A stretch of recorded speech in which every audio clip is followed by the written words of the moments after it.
Hello everyone. In this video I'm going to explain what a VPS is and what it might be used for. I will also explain how to have one, how to access it, and how to manage it.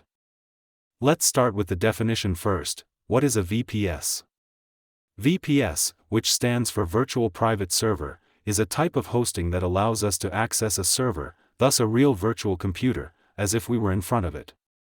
To make it simpler, it is a computer physically located in the classic server room, the one we are used to seeing in photos or movies, to be clear, of the company offering you the VPS rental service. The advantages of having a VPS are many. First of all, it runs 24/7, so it is ideal for running an expert advisor, for example. Therefore, it will not be necessary to keep our computer on, as we can connect and control our VPS remotely at any time and even from mobile. Let us now see how to obtain one. Let's connect to hostingstack.com, which provides VPS optimized for trading. From here we can decide what kind of VPS to buy based on our needs. As you can see, there are different plans and different costs. The more powerful the VPS will be in terms of RAM, CPU, storage space, the more it will obviously cost. To give you an idea, with a 29.99 Forex VPS Basic you can easily keep more than one MetaTrader terminal open without any problems. While with a standard Forex VPS you can instead run 5 to 8 MetaTrader platforms thanks to its 8 gigs of RAM and 5 cores. So to purchase a VPS, after choosing the one that might be right for us, we will simply click on Add to Cart. If we are not already registered, we will obviously have to register. We will be sent an email to complete the registration with data entry. If you do not find the email, I recommend that you also check your spam folder. After receiving it, we click to complete the registration and fill in all our information. We accept the terms and privacy policy and click Submit. We will be redirected to the login page where we can finally log in. We will end up on this page with the VPS already pre-selected, so we simply need to proceed with the payment. Here we are. This is the VPS management screen that will be available and accessible right away, unlike other competitors. The first step we need to take in order to access our virtual computer is to set a password for our administrator account, and we can do this directly. We click on the Console button. Doing so will remotely open up our computer where we're going to basically do our first Windows setup, so we accept the license terms, and from here we can set up our password that we'll need later on to be able to log in remotely, so memorize it well. We click Finish and our VPS will be ready.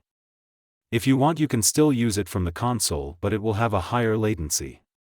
So what I recommend is to close the console and log in via RDP, which is the Windows Remote Access System. We click on RDP and it will automatically download this file that will allow us to connect to the VPS through the built-in Windows Remote Desktop service. It will then be much more efficient and faster because it does not stream the computer like the console, but realistically and instantaneously simulates the computer just as if we were using a PC physically.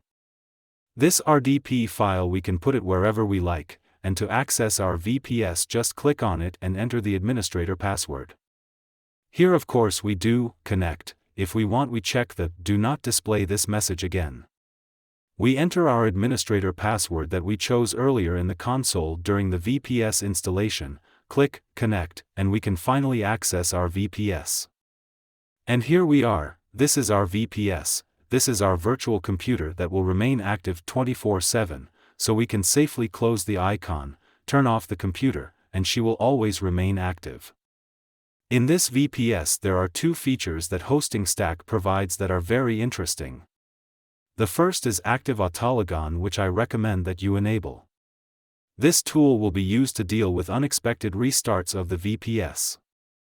In fact, after entering the administrator password and clicking on Enable, if the VPS is restarted it will automatically access the desktop without getting stuck in the login screen. The other tool that is useful only when used symbiotically is this folder called Automatic Execution. It will be used to automatically open certain programs when Windows starts up. If you run, for example, an expert advisor on MetaTrader. You will simply drag or create the shortcut of that MetaTrader terminal, in case you have more than one terminal open, and in case of an unexpected restart the VPS will automatically log in and, again automatically, open your programs that will be in the Automatic Execution folder. 2 indispensable tools that Hosting Stack offers to help you avoid nasty surprises. With that said, I hope I have been helpful with this video and see you on Hosting Stack.